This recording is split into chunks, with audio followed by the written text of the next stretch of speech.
I'm afraid that you people have made a terrible mistake. Oh, I just know that you have, because you came here looking for the noted Harriet Bentley, Harriet A. Bentley. Well, she isn't here. She's buried over in Lake Sunnyside. Oh, I should send you on your way, but I just can't. You see, I am related. I am her second cousin, once removed. Her father and I were second cousins, even though he is much older than I. So I do think I can give you some information. You see, I too am Harriet Bentley, called Hattie. And I spent most of my life with my sister Emma over on 14 Union Street, just off Bay. We were dressmakers and old maids, as they called us back then. We were well taken care of by my brother, Elroy, although we did work hard at menial chores. I lived to be 73, and sister lived to be 93. And we worked till the day we died. Cousin Harriet was born with a silver spoon in her mouth over in Sunnyside in 1848. When she was about 18, the family moved to the Parks-Bentley house over in Moreau, I believe. Yes, her father bought that house and 50 acres for $3,800. He expanded what was a simple log home into an 8-room brick and clapboard farmhouse. They even had 3 fish ponds, while Emma and I lived in a small 2-bedroom over on Union Street. Well, Cornelius, her father, was a very interesting man, and he was well educated. He would regale the family with stories of history and the Bentley relations to English aristocracy. Oh my! Why, I guess I could lay claim to that too, couldn't I? Oh, I never thought about, oh, well, yes, back to Harriet. Harriet, therefore, learned her history well, and she was a member of the DAR for most of her life.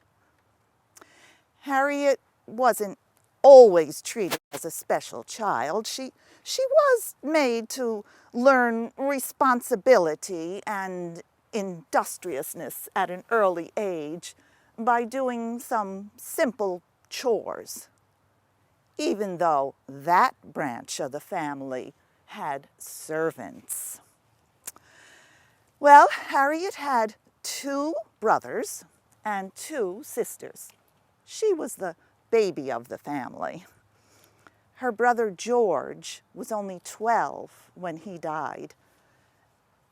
Then came John. John was 11 years her senior. Then Mary Jane. Mary Jane was 10 years older. And then Phoebe. Phoebe was 8 years older than she was. Tragically, Phoebe also died at the young age of 19. And that was very difficult for Harriet to deal with. She was just a child herself. Harriet was educated at the Glens Falls Academy. Did you know that the girls' lessons were taught down in the basement? Well, the boys had spacious classrooms on both the first and second floors. Well, it was at the academy that Harriet became serious about her drawing and her painting. She did extremely well, and after she graduated, she came back there and taught fine arts. Later in life, she even opened a studio. It was over on Pine Street, number 7, I believe. Yes, she was a noted artist, but she was also a cartographer, an inventor, and a military historian.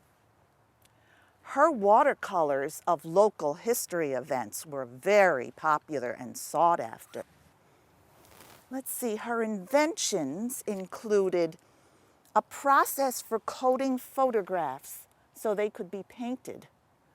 Why, it revolutionized the commercial photo industry.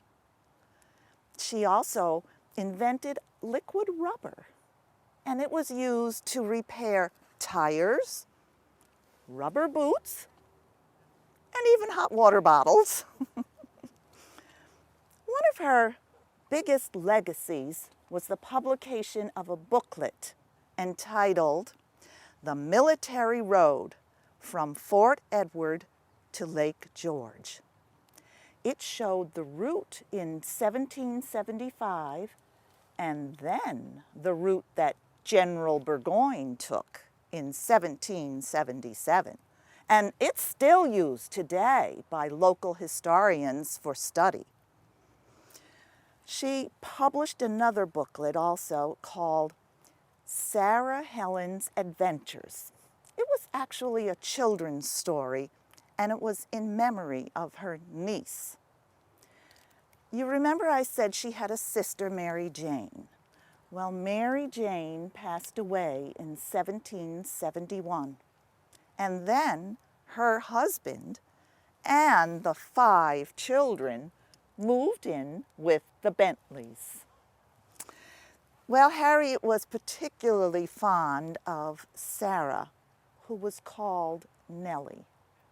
She would often take Nellie with her on trips to New York City. When Harriet was returning from one of those trips, I think it was shortly before Nellie's 20th birthday, she was coming home in a terrible storm. And when she arrived, she asked Nellie to please remove the iron skillet from the back of the stove. As Nellie did so, she was struck by lightning that had come down the chimney, and she was killed. This occurrence changed Harriet forever. Oh, she continued to paint and to sell some of her paintings and even to teach some lessons. By 1919, she was living on Park Street.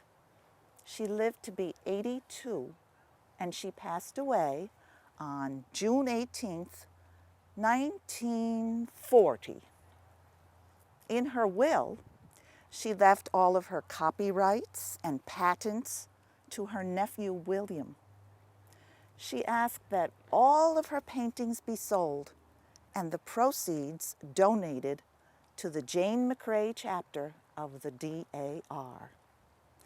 There were some other bequests also, and they were to be done on the condition that certain family members be removed from here and buried in Lake Sunnyside within 3 months. And that is where she is today. Our relative Kathleen Harris once said of her, she was indeed a very gifted and talented person, but strong-willed and eccentric. What do you think, Emma? Strong-willed and eccentric. Does it run in the family? Thank you so much for coming today.